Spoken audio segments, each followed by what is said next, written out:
Hvis du føler, du vil joke med en, du lige har mødt, skal du nok starte med at læse personen. Hvordan er han/huns kropssprog, og hvordan står de?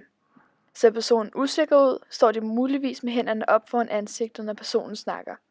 Det kan være et tegn på, at personen er en smule usikker og måske ikke føler sig særlig tryg. Og du ved derfor ikke, hvordan personen vil reagere, hvis du begynder at lave jokes med personen.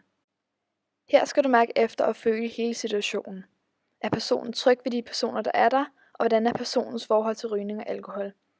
Hvis du kan mærke på personen, at den er utryg ved det hele, skal du lade være. Men hvis du kan se, at personen er tryg i selskabet, kan du spørge personen, om hun har lyst til noget. Men det er aldrig en god idé at presse folk til noget. Lad hellere personen styre det. Hvis du skal kunne aflæse, at personen overfor dig er et usikkert menneske, kan du eksempelvis kigge på ansigtets mimik, mundens stilling og øjnenes bevægelser. Det kommer an på, hvor godt du kender læreren.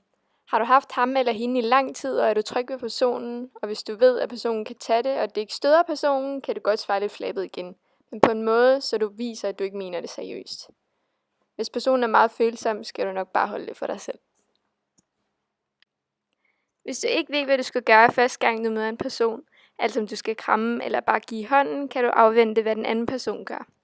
Hvis personen ikke vil kramme dig, men bare vil give hånden, vil personen automatisk række hånden frem, og du kan efter give hånden.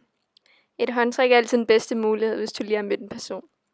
Hvis man skal kramme folk, skal det kun være for venner og familie, for kram symboliserer varme og intimitet, så giv hellere hånden end et kram. Her mener vi, at man selv må mærke efter, fordi man ikke er i stand til at kunne tolke den anden person.